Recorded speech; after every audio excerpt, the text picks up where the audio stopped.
देवी पूजक बाघरी समाज जबलपुर के द्वारा गुजराती बाघरी समाज क्रिकेट कप का आयोजन किया गया, जिसमें 5 टीमों ने हिस्सा लिया। यह आयोजन मेडिकल कॉलेज स्थित दद्दा ग्राउंड में किया गया, जिसमें टीमों ने पूरे उत्साह और उमंग के साथ हिस्सा लिया, जिसके चलते फाइनल मैच मदन महल 11 और चिरिताल 11 के बीच खेला गया, जिसमें मदन महल 11 ने जीत हासिल की, जिसके बाद टीम सहित खिलाड़ियों को सम्मानित किया गया। पुरस्कार हमारा अजय भाई man of the match final में 1001 रुपयाની રાશિ।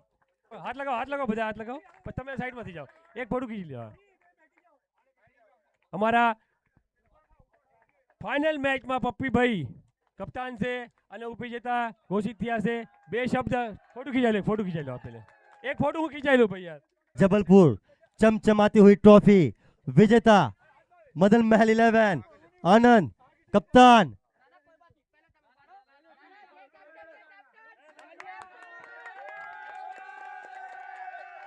और इसी के साथ मदन महल 11 ट्रॉफी चमचमाती हुई ट्रॉफी उठाती हुई